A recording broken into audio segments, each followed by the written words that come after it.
আসসালামু আলাইকুম। আজকের এই ভিডিও টিউটোরিয়ালে আপনাদের সবাইকে স্বাগতম। আমি Ismail Hossain Swapan, trainer, Zahid computer training centre. আজকের এই ভিডিও টিউটোরিয়ালে আমরা দেখব মাইক্রোসফট অফিস এক্সেল ব্যবহার করে ট্যাক্স নির্ণয় করা।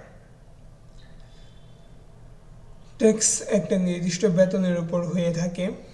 যেমন আমরা ট্যাক্স নির্ণয় করার জন্য কয়েকটা শর্ত রাখছি এখানে, যে বেতন ৮,০০০ টাকা এর সমান বা কম হলে বেতনের 2% ট্যাক্স দিতে হবে। ২ নম্বর শর্ত, বেতন ১৫,০০০ টাকা সমান বা কম হলে বেতনের 3% ট্যাক্স দিতে হবে। ৩ নম্বর, ২০,০০০ টাকা সমান বা কম হলে বেতনের 4% ট্যাক্স দিতে হবে। ৪ নম্বরে, বেতন ২৫,০০০ টাকা সমান বা কম হলে বেতনের 5% ট্যাক্স দিতে হবে।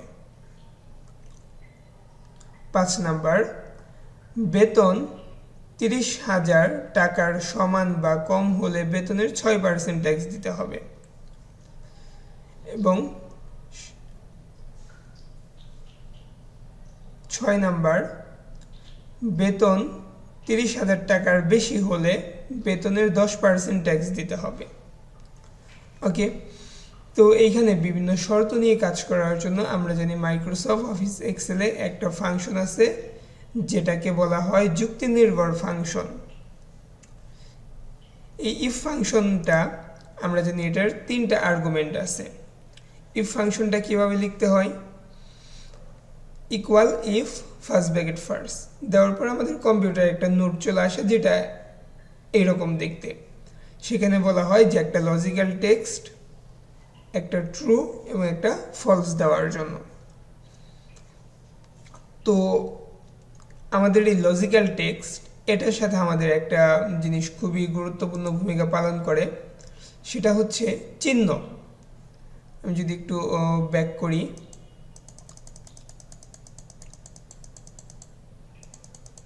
ওকে থাক, এটা রয়েছে থাক, আমি নিচের দিকে ড্র করি।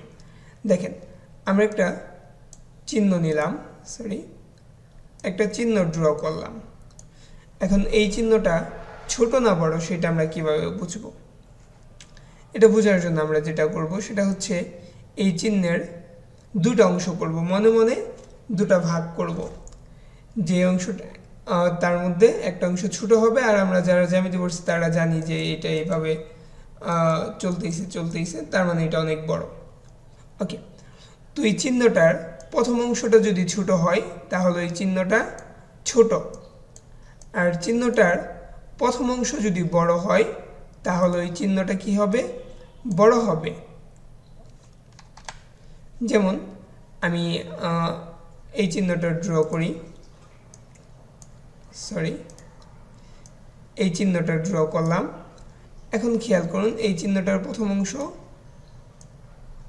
এই যে প্রথম অংশটা, এটা কি ছোট না বড়? এটা অবশ্যই বড়, আর আমরা জানি যে এটা এইভাবে চলতেইছে, তার মানে এটা আরো অনেক বড়। ওকে, আর যদি আমি চিহ্নটা এইভাবে ড্র করি তখন প্রথম অংশটা ছোট, তার মানে এই চিহ্নটা ছোট। ওকে, তো এই চিহ্নটা আমাদের এই ফাংশন বোঝার জন্য খুবই গুরুত্বপূর্ণ ভূমিকা পালন করবে। ওকে, তো আমরা এক্সেলে চলে যাই। এখানে আমরা ফাংশনগুলো লেখা শুরু করব। তার আগে আমি একটু বলে নিই, ইফ ফাংশনে ছোট চিহ্ন ব্যবহার করলে শর্তগুলা ছোট থেকে বড় অনুসারে লিখতে হয়। এর জন্য আমি যখন এখানে লিখব equal if first bracket first, দেখেন আমাদের এখানে একটা নোট চলে আসছে। নোটটা দেখতে এরকম, logical text comma value if true comma value if false, তার মানে আমাকে প্রথমে লজিক চাইতেছে। তো আমাকে কি বলতেছে? প্রথম শর্তটা আমি খেয়াল করি, বেতন ৮,০০০ টাকা সমান বা কম হলে বেতনের 2%। তাহলে বেতন কোনটা? এই যে এটা বেতন বা ইনকাম। আমি যদি এটা ইনকাম না দিয়ে স্যালারি দিতাম তাহলে আরও ভালো হতো। ওকে, আপাতত আমরা এটাই রাখি। স্যালারি কত বলছে? কম বলছে। দেখেন এখানে এটা খেয়াল করবেন, সমান বা কম, তো সমান চিহ্নটা আমরা সবসময় পরে দেই, কম তার মানে ছোট চিহ্ন। তো ছোট চিহ্ন কোনটা, আমরা দেখছি যে চিহ্নের প্রথম অংশটা ছোট সেটাই ছোট, তার মানে এই যে এই চিহ্নটাই ছোট। চিহ্নটার মাঝখানে দাগ কল্পনা করুন এবং প্রথম অংশটা কল্পনা করুন, প্রথম অংশটা ছোট। ওকে, তো এখন কি বলছে, সমান, সমান দিলাম। খেয়াল করবেন আপনারা যদি সমান আগে দেন তাহলে সূত্র কাজ করবে না। ওকে, তারপরে কত বলছে, ৮০০০ টাকা, ৮০০০ টাকা লেখেন। এটা আমাদের লজিক হয়ে গেল। এখন আমরা কি করব, কমা দেব। কমা দেওয়ার ফলে দেখেন আমাদের এটা কিন্তু ভ্যালু ইফ ট্রুতে চলে গেছে। যেমন আমি কমাটা কাটি, কমাটা যখন কাটবো তখন দেখেন এটা লজিক্যাল টেক্সটকে বোল্ড করে রাখছে। এখন যখন আমি কমা দেব তখন এটা ট্রুকে, তার মানে লজিকের কাজ শেষ। এখন হচ্ছে এই কন্ডিশনটা সত্য হলে কি করবে সেটা আমাকে বলে দিন। আচ্ছা, তার আগে বলে রাখি আমাদের এই ফাংশনটা একটা প্রমিসের মতো কাজ করে। প্রমিসটা কি, যেমন আপনার বাবা আপনাকে বলছে যে আপনি যদি এসএসসিতে A+ পান তাহলে আপনাকে বাইক কিনে দিবে। এখন যদি আপনার বাবা দেখে যে আপনার রেজাল্ট এসএসসিতে A+ আসছে তাহলে আপনাকে বাইক কিনে দিবে, আর যদি দেখে যে না A+ আসে নাই তাহলে তো সে যা চাই তাই। তো আমাদের যে প্রমিসটা সেটা যদি ঠিক থাকে তাহলে ট্রু অংশটা কাজ করে। আর প্রমিসটা যদি যেমন যেটা বললাম যে আপনার বাবা আপনাকে বললো যে মোটরসাইকেল কিনে দিবে, আর যদি ফেল করে তাহলে একটা অটো কিনে দিবে, তাহলে যে কন্ডিশনটা যখন বা প্রমিসটা যখন ফেল হবে তখন এই ফেল অংশে চলে আসবে এবং ফেলের মধ্যে যা দেওয়া হবে সেটাই আপনাকে আউটপুট দিয়ে দিবে। ওকে, তাহলে আমরা যদি এখানে লিখি তাহলে বেতনের 2% ট্যাক্স, তাহলে এই যে বেতন গুণন 2%, আমরা কমা দিয়ে দিলাম। ওকে, এখন আমরা যেটা করব সেটা হচ্ছে এটাই, শুধু আমরা এটাকে কপি করব। কপি করলাম এবং পেস্ট করে দেব।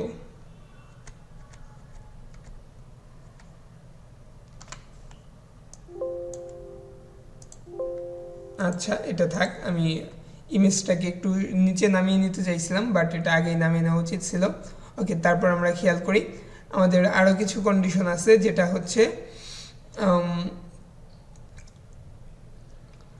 তারপরে কন্ডিশনটা আপনারা দেখছিলেন যে 20,000 টাকা বেতন 15,000 টাকা, 15,000 টাকা সমান বা কম হলে বেতনের কত পার্সেন্ট। এখানে শুধু এখন আপনারা এইগুলা পরিবর্তন করবেন, মানগুলা পরিবর্তন করবেন।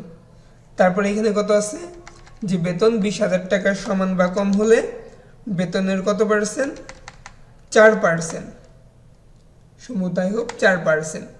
তারপর বেতন যদি 25,000 টাকার সমান বা কম হয় তাহলে বেতনের কত পার্সেন্ট, তাহলে বেতনের 5%। তারপরে এইদিকে আছে 30,000 টাকা এর সমান বা কম হলে বেতনের 6%। তারপরে আমাদের এইখানে শেষ কন্ডিশনটা দেখেন কি বলছে, বেতন এবং বলছে বেশি, 30,000 টাকার বেশি, তার মানে কোন চিহ্ন, বড় চিহ্ন, বেশি মানে বড় চিহ্ন, বাট আমাদের এই চিহ্নটা কি ছোট, তাহলে আমরা বড় চিহ্ন ওইটা যেটার প্রথম অংশটা বড়।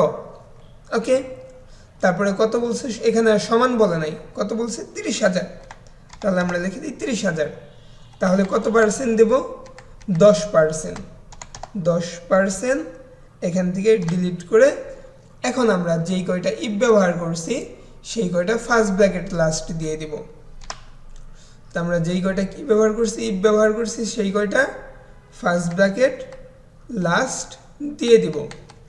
ওকে, আমি একদম শেষে আসি, 1 2 3 4 5 6, এখানে আমি 6টা ইফ ব্যবহার করছি, 6টা ফার্স্ট ব্র্যাকেট লাস্টে দিয়ে দিলাম। এখন আমি ইন্টার দেব, ইন্টার দেওয়ার ফলে দেখেন আমার রেজাল্টটা চলে আসছে।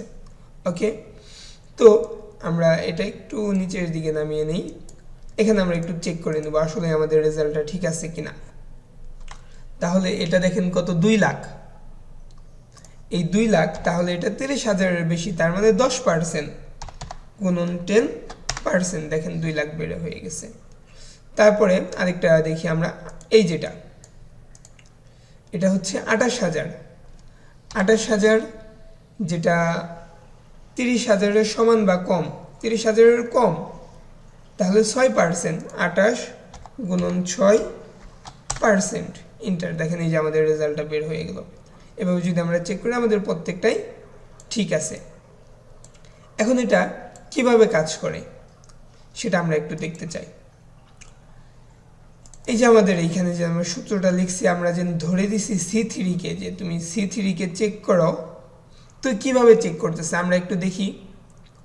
তো দেখেন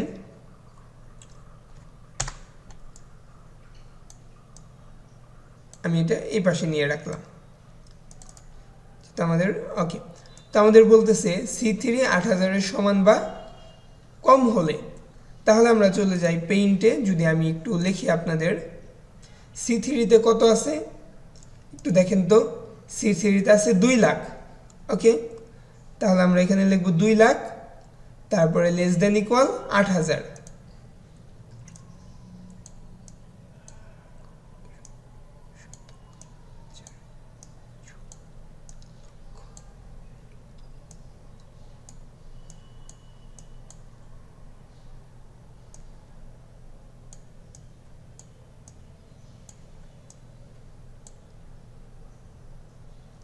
ওকে, তো দেখেন আমাদের এইখানে আমরা বলছিলাম যে একটা চিহ্নকে কীভাবে অবজার্ভ করব, যে এর মাঝখান দিয়ে একটা দাগ কল্পনা করব, তারপর যে এটাকে যেভাবে, এটা একটা কন্ডিশন, এই কন্ডিশনটা সত্য কিনা সেটা আমরা যেভাবে অবজার্ভ করব সেটা হচ্ছে এই চিহ্নের মাঝখান দিয়ে আমরা একটা দাগ কল্পনা করব, দাগ কল্পনা করব। তারপর দেখেন দাগের এই অংশটা ছোট, আমি যদি মাঝ বরাবর দাগটা কল্পনা করি, বারবার, ওকে। তো এই অংশটা ছোট, তো আমাদের কি বলা হয়েছে যে এই অংশ যদি ছোট হয় তাহলে এই পাশের মানটাও ছোট হতে হবে। কিন্তু আমরা অবজার্ভ করে দেখতে পারলাম যে না, অংশটা ছোট বাট মানটা এটা বড়, তাহলে মানে এই কন্ডিশনটা মিথ্যা। আবার এই দিকে আসি, দেখেন এই অংশটা বড়, এই পাশের মানটা বড় হওয়ার কথা ছিল বাট এটা বড় হয় নাই, তার মানে এটাও মিথ্যা, ওকে। তারপরে আমরা যদি পরেরটা খেয়াল করি, পরে কি বলা হয়েছে, 15,000-এর কথা বলা হয়েছে C3, তাহলে এই যে এটা যে মিথ্যা, মিথ্যা হলে কি করবে, এ এর ট্রু পর্যন্ত দেখেন এই যে এটা ট্রু, এই ট্রু এর কমা পর্যন্ত মনে মনে এ ডিলিট করে দিবে, এক্সেল ডিলিট করে এই যেটা ফলস ছিল এই ফলসে চলে আসছে। ফলসে সে দেখতেছে এইখানেও একটা কন্ডিশন দেওয়া আছে, তো কি করবে, এই কন্ডিশনটাকেও অবজার্ভ করবে। আমরা একটু অবজার্ভ করে দেখে আসি এই কন্ডিশনটা সত্য না মিথ্যা, ওকে।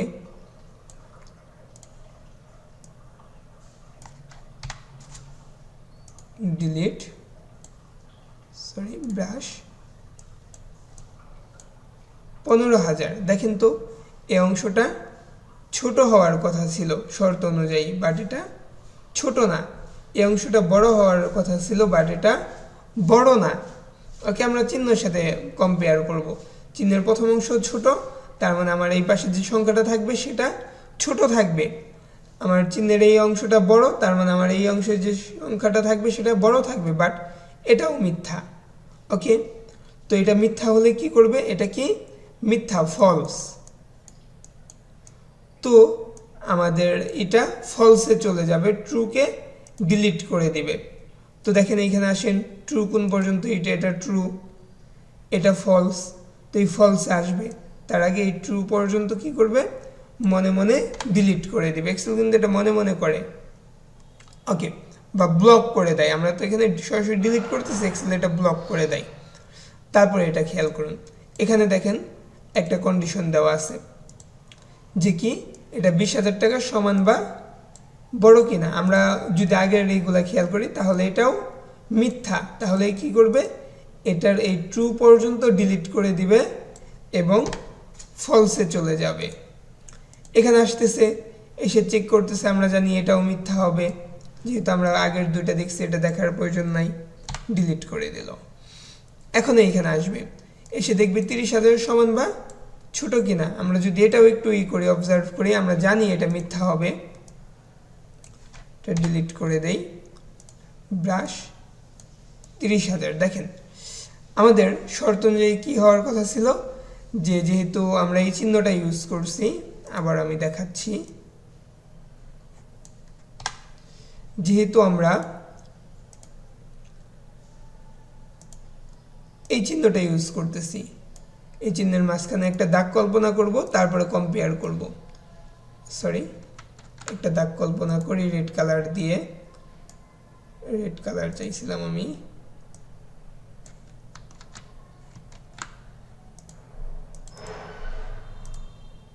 ওকে, হ্যাঁ রেড কালার চাইছিলাম। তো এই অংশটা কি ছোট, এই অংশটা ছোট, তার মানে এই পাশের মান যেটা থাকবে সেটা ছোট, বাট ছোট না, তার মানে এটা কি, এটা রং। আবার এই পাশের মান, এটা চিহ্নটা বড়, তো এই পাশে বড় মান থাকার কথা, বাট এটাও কি, সরি আমি একটা, হ্যাঁ ঠিক আছে, এটাও বড় থাকার কথা, বাট এটাও বড় না, তার মানে এটাও রং। ওকে, তো তারপর আমি যদি আসি, তাহলে কি করবে, যেহেতু ফলস, তো এই ফলসে চলে যাবে, ট্রুটাকে ব্লক করে দিবে, আমরা আবার তো ডিলিট করে দিই। তারপরে কি করবে, এটাকে কম্পেয়ার করবে, তো এটাকে আমরা কম্পেয়ার করি, আমি পুরাটা কেটে একদম নতুন করে লিখতেছি, ইনশাআল্লাহ, ডিলিট, ও সরি, সেকেন্ড কালার এটা হোয়াইট রাখবো,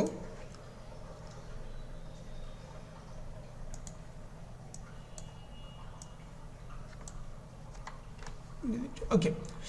তো আমরা যেটা লিখতেছিলাম সেটা হচ্ছে 2 লাখ,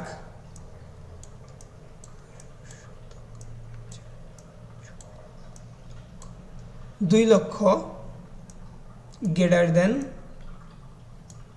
30,000। এখন খেয়াল করুন, আমাদের এই চিহ্নটার মাঝখান দিয়ে যদি আপনি একটা দাগ কল্পনা করেন, এই অংশটা বড়, এই পাশেও বড় মান থাকার কথা, হ্যাঁ এই পাশে বড় মান আছে, তার মানে এটা রাইট। এই অংশটা ছোট, তার মানে এই পাশে ছোট মান থাকার কথা, এটাও ছোট, তার মানে এই কন্ডিশনটা পুরোটাই রাইট। এটা যদি রাইট, তার মানে এটা কি ট্রু। তাহলে কি করবে, এই কন্ডিশনে শুধু ট্রুটা রাখবে আর বাকি সব ডিলিট করে দিবে এক্সেল, বা ব্লক করে দিবে। তাহলে ট্রুটাকে রাখবে, কাট করে আমি পেস্ট করে দিলাম, বাকি সব ডিলিট করে ইন্টার দিয়ে দিবে। দেখেন এই যে এটাই আমাদের রেজাল্ট আসছিল, বাকি সবগুলাই এইভাবে কাজ করবে। যেমন আপনি যদি এটা কম্পেয়ার করেন, এটা ওইভাবে কাজ করবে। তো আমি একটা কম্পেয়ার করে দেখিয়ে দিলাম, আপনারা বাকিগুলা যখন প্র্যাকটিস করেন কম্পেয়ার করে এইভাবে দেখে নেবেন। তাহলে আজকের ভিডিও টিউটোরিয়াল আমাদের এই পর্যন্তই থাকবে। ধন্যবাদ সবাইকে, এবং এটা বেশি বেশি প্র্যাকটিস করার জন্য অনুরোধ রইল।